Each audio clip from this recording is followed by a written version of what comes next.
여러분 안녕하세요. 스시로그입니다. 오랜만에 이렇게 얘기하는 영상으로 찾아왔는데요. 제가 한 3일 전에 독일에 한 달 이상 있다가 돌아와가지고 3일 내내 시차 때문에 막 3시에 깼다가 2시에 일어났다가 했는데, 이러다 보면은 제가 시차 적응을 영원히 못할 것 같아서 오늘은 조금 이 광합성을 하고자 밖으로 이제 나들이를 가려고 하거든요. 그래서 도쿄 근교에 있는 카와고에라는 곳으로 지금 가고 있습니다. 그래서 카와고에에 대한 얘기는 다음 영상에서 이제 보여드리겠고, 제가 최근에 2,000명이 넘었어요. 구독자가 2,000명이 넘었는데, 저 나름의 시도를 했거든요. 취업 얘기도 해보고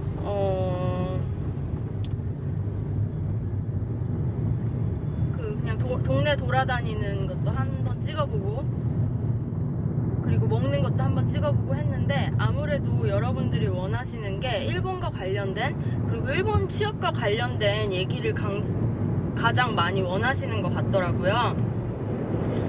그래서 제가 처음부터 사실 일본 취업에 대한 얘기를 해야겠다라고 토픽을 정하고 유튜브를 시작한 게 아니어서, 그냥 제 경험담을 공유하는 걸로 그냥 몇몇 분들에게 도움이 됐으면 좋겠다라는 생각으로 시작을 한 거거든요. 그래서 방향을 어떤 식으로 잡을까 생각을 하다가, 아무래도 여러분들이 그 부분을 가장 많이 필요로 하시는 것 같아서, 일단 저의 채널은 취업과 관련된 얘기, 일본 취업이나 일본에 관한 얘기를 메인으로 하되, 그렇게 하면 이제 저도 제가 먹고 살아야 되는데 구독자의 한계가 있을 수 있으니까, 가끔 이제 여행 컨텐츠나 저의 일상 컨텐츠들을 가끔 소개를 하면서 일본 취업 얘기 메인으로 이제 채널을 정착시켜 나가려고 합니다.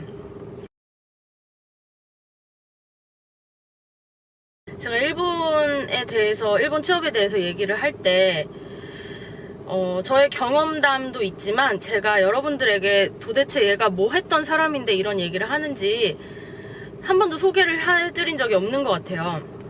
저는 저의 취업 경험담 얘기에서는 제가 첫 회사가 은행이라고는 말씀을 드렸는데, 사실은 그 은행은 저는 잘 안 맞아가지고 빨리 그만뒀어요. 그만두고 1년도 안 돼서 이직을 했는데, 그 이직을 한 포지션이 제가 여러분들 얘기하시는 헤드헌터? 그러니까 일본에서는 인재소개 회사, 그러니까 엄청 이제 숙성된 사업인데, 그 인재소개 회사에서 제가 영업과 커리어 컨설턴트 그 두 개를 다 담당을 했었습니다. 그래서 아마 제가 300분 이상 커리어 컨설팅을 했었었고, 1년에 60분 이상 새 직업을 찾아드리는데 도움을 드렸었어요. 그 후에 제가 한번 다시 이직을 해서 일본의 또 대기업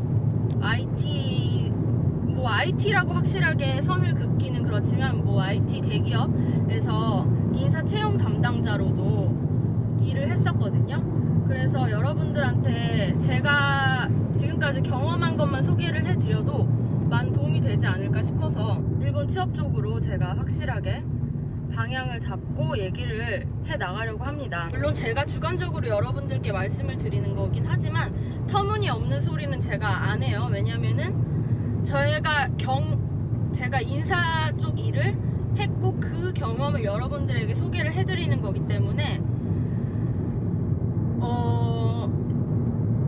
그러니까 여러분들이 생각하시는 커리어 컨설턴트를 유튜브로 만나고 계신다고 생각을 하시면 될 것 같아요.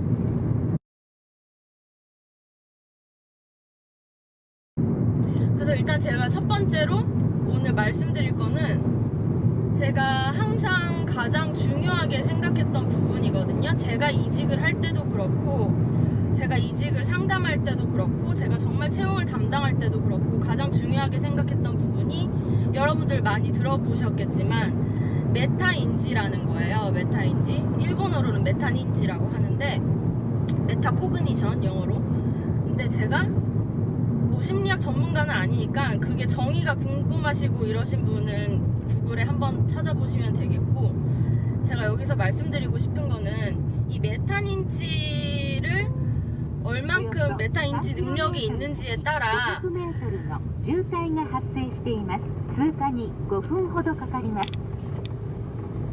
네, 이 메타인지 능력이 어느 정도 되는지에 따라 확실하게 그 인터뷰의 평가가 바뀌거든요. 뭐 인터뷰야 굉장히 주관적이기는 한데 나름 그 주관적인 것 중에서도 룰이 있어요.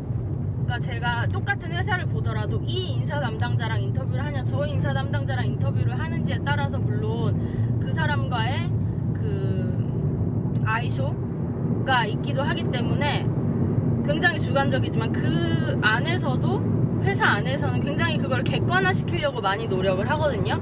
그래서 저희는 이렇게 인사 채용을 할 때 그 평가 시트가 있어요. 인사부 쪽에서는 그 평가 시트를 이제 될 수 있으면은 같은 시선에서 객관적으로 평가를 하자라는 취지로 그 평가 시트를 도입을 하는데 그 중에 하나가 이제 메타닌치를 보는 그 평가란이 있어요. 그래서 예를 들면 제가 일했었을 때는 메타닌치 능력 해가지고 동그라미 세모 X로 먼저 평가를 하고 그에 대한 코멘트를 이분은 어떤 부분에 있어서 메타닌치 능력이 좋다, 이 부분은 조금 아쉽다, 이런 거를 평가를 하는 게 있는데 이제 그 메타닌치 능력이라는 거는 뭐냐면 결국엔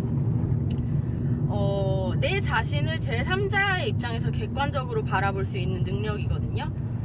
그래서 이제 내가 생각하는 내가 잘하는 것과 내가 생각하는 내가 못하는 것과 또 제3자가 다른 사람이 나를 봤을 때 내가 잘하는 것과 다른 사람이 나를 봤을 때 내가 못하는 것, 이게 일치가 되면 좋은데 일치가 되지 않는 경우가 많거든요.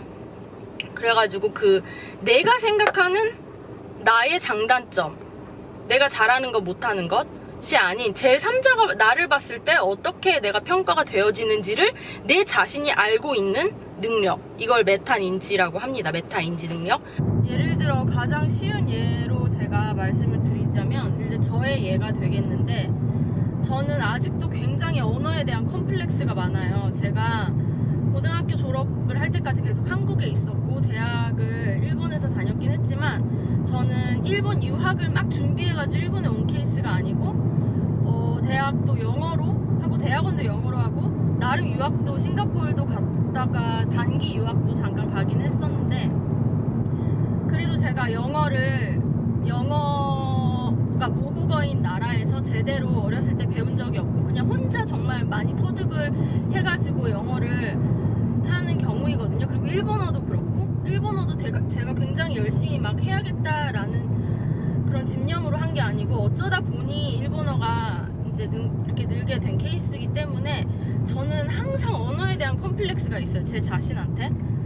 그런데 이제 다른 사람이 보기에는 얘가 일본어도 어느 정도 잘하고 영어도 어느 정도 잘하고 한국어도 하고 하니까 다른 사람이 저를 보기에 되게 굉장히 언어 능력이 뛰어난 그런 사람으로 평가를 하시더라고요. 근데 이제 이건 제가 내 자신을 과소평가를 한 거죠. 그러니까 제3자 입장에서 나를 봤을 때 사실 평균적인 거를 생각했을 때 내가 언어의 능력이 있구나 라는 거를 내가 인정을 할 수 있는데 내가 인정을 못하는 거니까. 그러니까 이거는 메탄인지 およそ200メートル先500メートルの渋滞が発生しています。通過に5分ほどかかります。 이거는 제가 메타인지를 저 자신을 과소평가한 예가 되겠죠. 네, 또 다른 예를 들어보자면 여러분들 이건 그냥 およそ700メートル先斜め右方向です。右折レーンがあります。 네, 여러분들 이건 그냥 어디까지나 예이고 알기 쉽게 제가 웃자고 하는 얘기이기 때문에 그냥 그렇게 예라고 생각을 하고 받아들여 주세요. 네, 또 다른 예는 저는 제 자신이 너무 매력이 있는 것 같아요. 그냥 막 그렇게 되게 예쁜 건 아닌데 그냥 매력 있는 그런 모습을 하고 있다고 생각하거든요. 그런데 이제 다른 사람들이 야 정신 차려, 예쁜 애가 수두룩한데 너가 뭐가 예쁘고 매력이 있냐, 이렇게 얘기할 수가 있죠. 그러니까 예를 들자면 이건 이제 메타인지를 잘못한 자기 자신을 과대평가하게 된 그런 예죠. 자기 자신의 평가와 자기가 자기 자신을 평가하는 것과 메타닌지로 자기 자신을 평가하는 거에는 이렇게 갭이 있을 수 있어요. 그러니까 여러분들이 노력을 하셔야 되는 거는 내가 내 자신을 판단하는 게 아닌 제3자가 나를 봤을 때 나를 어떻게 판단을 할까? 라는 거를 확실히 인지를 하시고 면접에 들어가시면 좋다라는 거예요. 그러니까 내가 뭘 잘하고 뭘 못하고 뭐를 하면은 더 잘할 수 있을 것 같고 어떤 부분은 내가 조금 더 힘들 것 같고 라는 부분을 제3자가 나를 객관적으로 평가한다는 거를 인지를 하면서 자기 자신을 평가하시면은 좋을 것 같아요.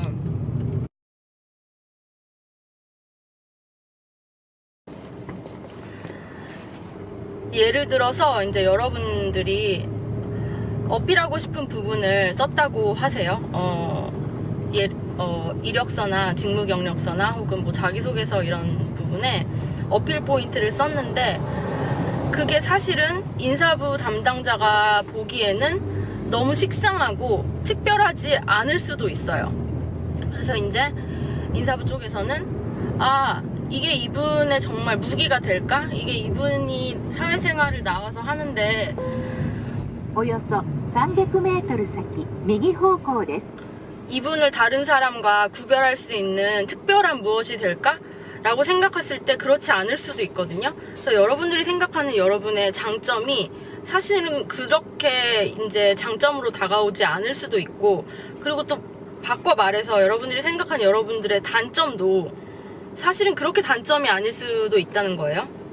그렇기 때문에 그런 부분을 어필을 하실 때는 내가 이걸 잘한다라는 것만 어필을 한다기보다는 이 능력이 예를 들면은 뭐 영어를 구사한다. 영어를 구사하는 능력이 사실 요즘 같은 글로벌 시대에는 당연한 능력의 하나일 수도 있고 많은 분들이 영어는 잘 구사를 하십니다.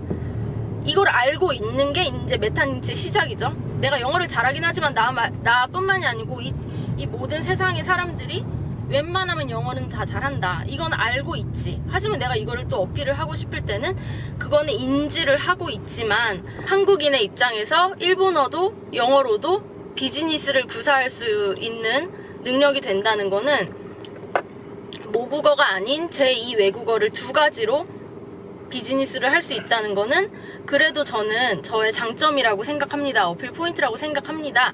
라는 부분을, 그러니까 여러분들이 이 메타닌지를 하고 있는 것을 어필을 하시면서 그래도 나는 이게 장점이라고 생각을 한다 라는 식으로 이제 인터뷰 때 얘기를 해주시면 좋을 것 같고,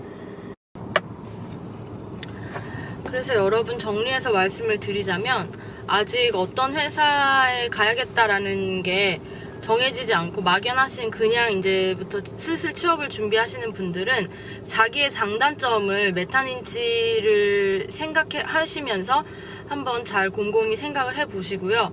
만약 어떤 회사에 이제 면접이 정해졌다, 아니면 그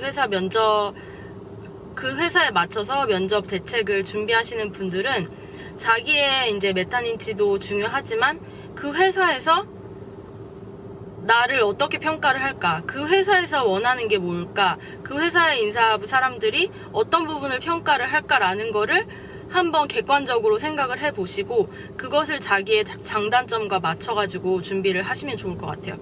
자기에 대한 메타닌지 플러스, 이건 메타닌지는 아니지만 그 회사를 정말 객관적으로 잘 이해를 하고 있는지를 이제 잘 조합을 하면서 준비를 하시면 될 것 같습니다. 다음엔 또 다른 취업 일본어로 돌아오겠습니다.